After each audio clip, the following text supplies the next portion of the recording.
todos. Esta exposición se tratará sobre el compendio normativo en materia de ordenamiento territorial y las plataformas territoriales que serán como ayuda para realizar plan de ordenamientos y planes de desarrollo. Los expositores serán Julia Botía, Diana Reyes y Hugo Borges.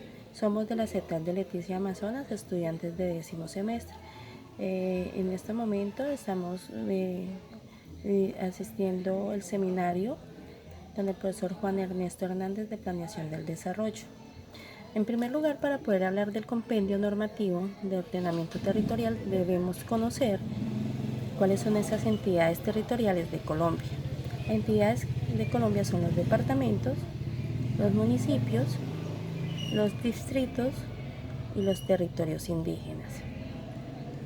En el compendio normativo, en materia de ordenamiento territorial, es el conjunto de esas leyes en la cual se deben regir estas entidades. Entonces, ella la contemplan 5 leyes, que es la Ley Orgánica de Ordenamiento Territorial, la famosa LOT, conocida como la LOT, la Ley 1454 del 2011.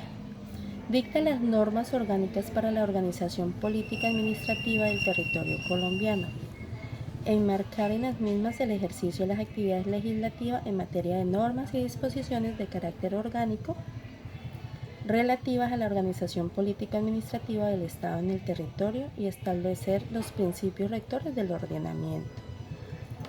La sigue la Ley de 551 del 2012, que es el régimen municipal, donde modifica y adiciona la Ley 136 de 1994.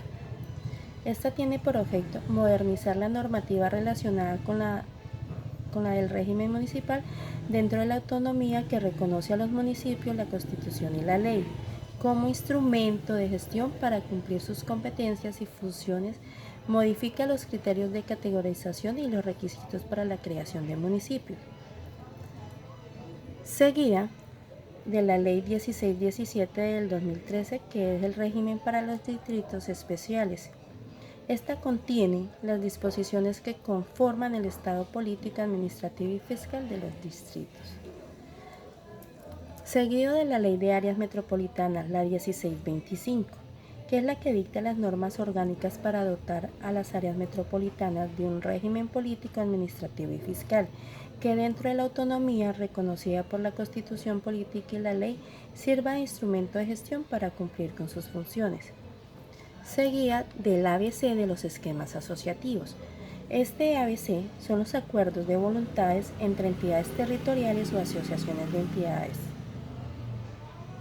territoriales o entre estas y aquellas, quedando la aplicación de los mecanismos de colaboración, cooperación y los principios que señala la Ley 1454 del 2011, en donde cada entidad territorial, manteniendo su independencia jurídica y autonomía administrativa, decide participar en un esfuerzo conjunto con las otras para la búsqueda de objetivos comunes que determinen los miembros que la conforman.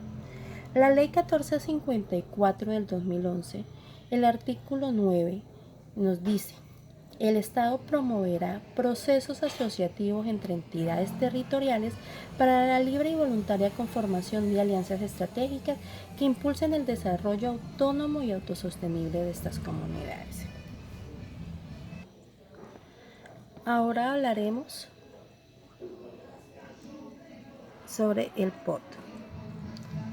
Ya después de saber de qué de estas entidades, cuáles son las leyes que se rigen, entonces hablaremos cómo sería el plan de ordenamiento territorial en el ejercicio para cada entidad, ¿no? Entonces el POT es un instrumento técnico y normativo para ordenar el territorio municipal o distrital. La Ley 388 de 1997 lo define como el conjunto de objetivos, directrices, políticas, estrategias, metas, programas, actuaciones y normas destinadas a orientar y administrar el desarrollo físico del territorio y la utilización del suelo.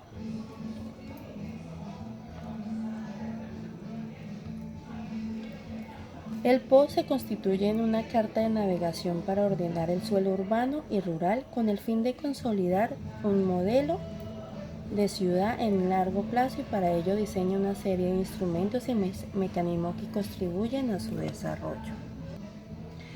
El POT es también un orientador de las decisiones que toman los alcaldes. La planificación del territorio sirve como soporte para gestionar los recursos adicionales a financiación ante las entidades del Estado que permiten la ejecución de proyectos e infraestructura.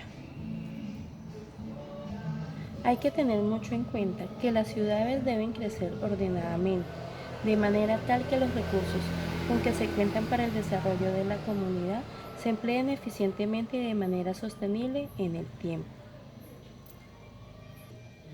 El POT también nos pone de presente que no todo está permitido y que lo que sí lo está debe ser en función de la obtención del desarrollo más equitativo y posible.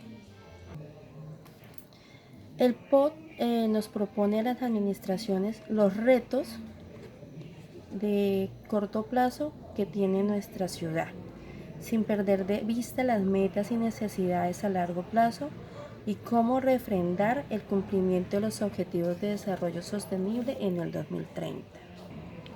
Al ser Colombia un estado unitario y descentralizado, compuesto por 32 departamentos y 1.102 municipios, los gobiernos subnacionales desempeñan un papel fundamental en la implementación y cumplimiento de los objetivos de desarrollo sostenible en los territorios, incorporándolos en instrumento de planificación, comprometiendo recursos, implementación y acciones concretas para avanzar hacia mayor niveles de bienestar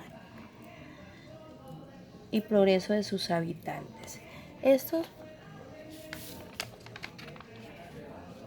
planes de ordenamiento territorial son clasificados así. Cuando son mayores de 100 habitantes, los llamaremos POT. Cuando son entre 30.000 y 100.000 habitantes, se llaman PBOT, que son los Plan Básico de Ordenamiento Territorial. Y cuando son menores de 30.000 habitantes, estos se llamará EOT, conocido como Esquema de Ordenamiento Territorial. Entonces, como nos dice que se debe implementar los objetivos de desarrollo en los POT y en los planes de desarrollo de las entidades, entonces hablaremos qué son los POT, qué son los ODS.